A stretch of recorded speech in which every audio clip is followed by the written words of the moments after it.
Here's a tighter, fully rewritten version that keeps your voice, the humor, and the key beats just cleaner, sharper, and faster.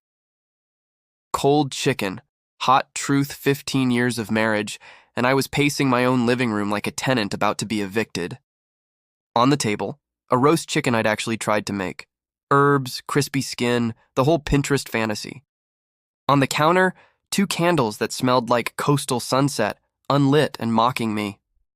On the couch, me, in sweatpants with a ketchup stain I'd long since stopped justifying. Marissa, my wife, had left 3 hours earlier for ladies' night at Chili's. She'd walked out in a black dress that didn't say Chili's. It said linen napkins, sommeliers and entrees that require a second mortgage. I checked my phone 47 times. She didn't text, didn't pick up. The chicken got cold. So did the truth. Her boss is named Victor Langston, like a billionaire in a soap opera who calls his yacht a boat and thinks economy class is a nature documentary. I've met him twice. His handshake felt like moisturizer and soft power. Worse than the handshake was the way Marissa laughed at his not jokes, stock market weather reports with a punchline of wealth. She saved the big laugh for him. For me, she saved quick glances at her notifications. You don't need a deerstalker cap to solve this one. 2 working eyeballs will do. I'd invested in this marriage. Emotionally, financially, surgically removing fun from my calendar. Overtime, holidays, sold my 06 Mustang Stella to fund the dream kitchen, granite, farmhouse sink, soft close everything. She barely cooked in it. The only thing getting softened around here was my spine. Our 15th anniversary, she wore jeans. For Victor's working dinners, salon blowout, designer perfume, heels tall enough to violate FAA regulations. It wasn't subtle. I was just stubborn. 3 weeks earlier, after another late meeting and a cologne cloud that didn't come from Target, I called Marcus, my old college roommate, now a divorce attorney who smells like coffee and victory. He told me what to gather and what to expect. Timing matters, he said. Serve her when she thinks she's in control. So I documented the receipts in her purse for restaurants we never visited, the calendar blocks that said strategy session, the location pings that said private dining room. Marcus prepped the papers. All I had to do was say go. Tonight, when she stepped out in that dress, I texted him, do it. He replied with a thumbs up that felt like a missile key turning. At 11:30 p.m., the driveway headlights bloomed. The front door opened. She drifted in carrying the scent of champagne and a cologne that spoke fluent French. Her perfectly practiced smile froze when she saw me in the lamplight. Before we could pretend at small talk, there were 3 official knocks. Marissa opened the door to a woman in a pantsuit and low patience.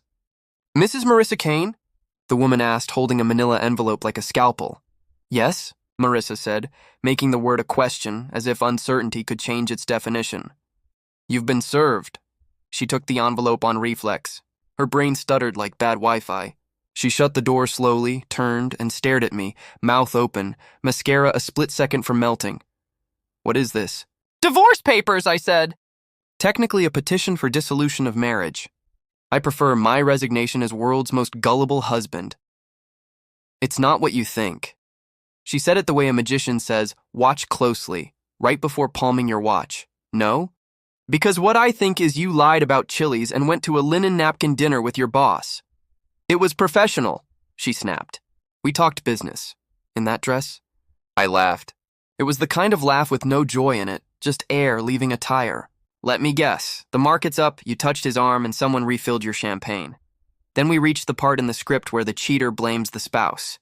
You've been... distant, she said. I needed to feel seen. When's the last time you took me somewhere nice? Dressed up for me? Distant?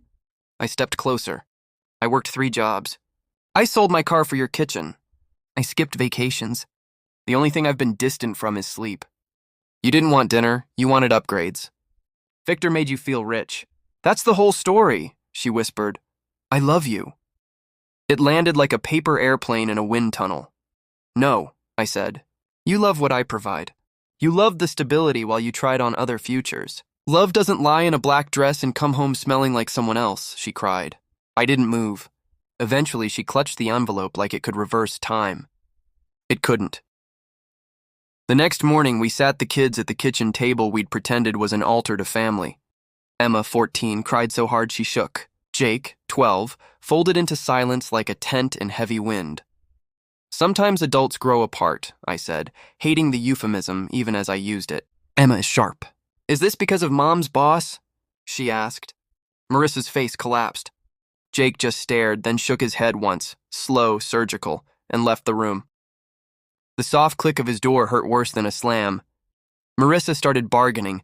Apologies, promises, counseling, quit the job, burn the bridge. Promises made in a panic are coupons that have already expired. Victor didn't call. Of course he didn't. Billionaires don't show up for collateral damage. Court looked like it was designed by a pessimist. Marcus met me outside 3B with his coffee tie and assassin's focus. Marissa arrived with a lawyer whose cufflinks had their own zip code. She looked smaller. The black dress was gone. Contrition suit on. Any chance of reconciliation? Judge Morrison asked, weary from 1,000 endings. No, Your Honor, I said. Division of assets. Marcus laid out the numbers. Overtime, car sale for renovations, documented contributions, and the affair. Her lawyer tried to inflate, obfuscate, itemize. He began listing household items she wanted like an auctioneer at a yard sale. The range, the mixer, the pendant lights. I leaned into the mic. Your Honor, she can have half the cold chicken in my fridge. Silence. Then the judge actually chuckled. Let's stick to the record, Mr. Kane. In the end, I kept the house I'd bled for. She got something to start over, not a prize for wreckage. The custody plan reflected what the kids wanted, mostly with me. Pens scratched. Signatures dried. The gavel fell. 15 years reduced to a sentence and a stamp. Outside, Marissa sat in her car and cried. No Victor, no cavalry. Just the billable hour guy disappearing into the next case. I felt many things in that moment.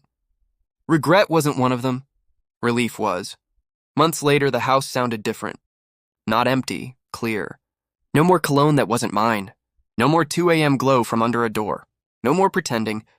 The silence stopped being a punishment and started being a place to heal. I ran in the mornings until my lungs remembered how. I picked up the guitar I'd shelved when overtime became my hobby. Tuesday nights I learned to cook from Rita at the community center, who barked about knife angles and salted pasta water like the sea. My chicken stopped tasting like failure. Emma brought friends over again. Jake joined basketball and started joking at dinner. We found a rhythm, new, awkward, honest. Marissa moved across town. Word is Victor restructured her right out of his orbit. She found another job. Consequences have a way of finding addresses. People ask if I'm bitter. Sometimes I tell them about the dream kitchen and the cold chicken and the manila envelope that changed the weather in our house. Mostly I just say I'm good, because I am. Freedom tastes better than champagne.